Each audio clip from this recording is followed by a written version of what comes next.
Next interesting question investment से related. तो investment function में कुछ नहीं, investment function is equal to I bar, there is only autonomous investment in the economy while studying equilibrium. Theoretically आपको meaning पता होना चाहिए इंड्यूस्ड का भी और ऑटोनॉमस का भी। Again important theoretical question, what are the determinants of investment?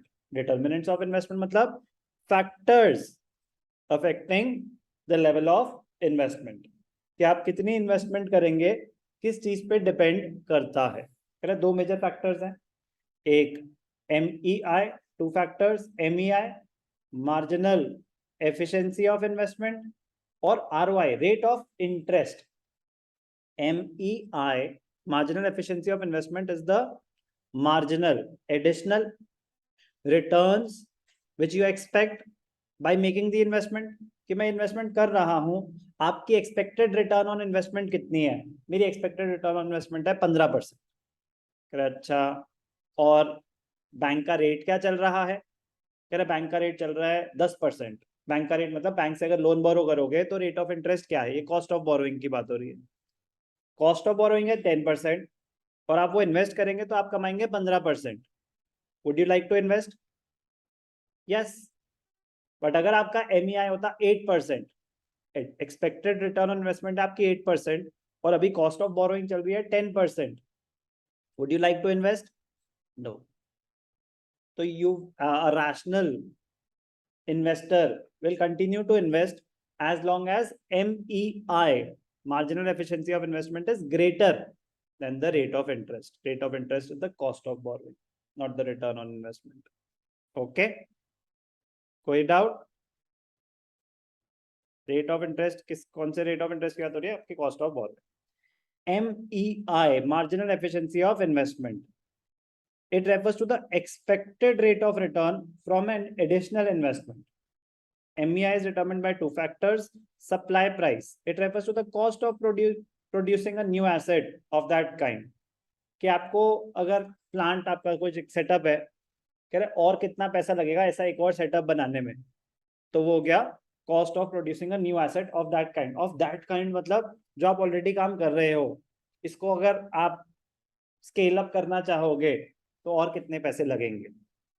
It is the price at which new capital asset can be supplied or replaced. For example, if a machine of rupees 10,000 is replaced in place of an old machine, then 10,000 is the supply price.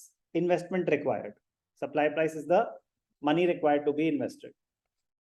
Prospective yield, return on investment, expected return on investment। कह रहे आपकी कितनी investment required है? कह रहे 10,000। कह रहे expected rate of return क्या है? एक्सपेक्टेड रेट ऑफ रिटर्न 10% है, ठीक है ना। अगर एग्जांपल चलो प्रोस्पेक्टिव यील्ड, प्रोस्पेक्टिव मतलब फ्यूचर की बात हो रही है, यील्ड मतलब output, revenue that will be generated, profit. It refers to the net return expected from the capital asset over its lifetime. जो आप एसेट खरीद रहे हो उससे आप कितनी रिटर्न्स एक्सपेक्ट कर रहे हो। For example, if the given machine is expected to yield receipts of 1200 and running expenses 200, तो नेट कितना प्रॉफिट जनरेट करके देगा वो? 1000। अब 1000 कमाने के लिए आपको कितना इन्वेस्ट करना पड़ रहा है? 10,000। वो पता ना 10,000, 1000 प्रॉफिट जनरेट करने के लिए आपको मशीन खरीदनी पड़ेगी। मशीन की इन्वेस्टमेंट कितनी है? 10,000। तो आपकी एक्सपेक्टेड रिटर्न ऑन इन्वेस्टमेंट कितनी हो गई? 10%। तो अगर आपकी कॉस्ट ऑफ बोरोइंग 10% से कम है तो ये एक प्रॉफिटेबल इन्वेस्टमेंट होगी, अदरवाइज नहीं होगी। फैक्टर्स अफेक्टिंग इन्वेस्टमेंट दो है, MEI एंड ROI। MEI का meaning clear? Expected return on investment. Rate of interest, please be careful, ROI return on investment के लिए भी यूज होता है कहीं कहीं पे। यहाँ पे रेट ऑफ इंटरेस्ट आपकी कॉस्ट ऑफ बोरोइंग की बात हो रही है। It refers to the cost of borrowing money for financing the investment. There exists an inverse relationship between ROI and the volume of investment। Rate of interest जितना कम चल रहा होता है मार्केट में, लेवल ऑफ इन्वेस्टमेंट उतना high होता है। Rate of interest जितना ज्यादा चल रहा होता है, लेवल ऑफ इन्वेस्टमेंट उतना लो होता है। तभी इन्फ्लेशन में क्या होता है, बैंक रेट्स बढ़ा देते हैं ताकि लोग कम बोरो करें, कम खर्चा हो इकोनॉमी में, डिमांड थोड़ी सी कंट्रोल हो। तो कंक्लूजन कैसे ड्रॉ होगा, whether to invest or not, a comparison between MEI and ROI. The profitability of an investment can be worked out by comparing MEI with ROI. If MEI is greater than ROI, then investment is profitable.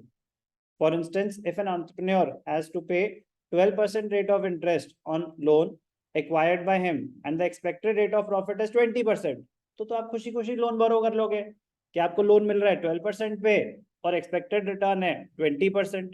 Would you like to borrow? You will borrow. A rational investor would borrow because he's getting the loan at 12% and the expected return on investment is 20%.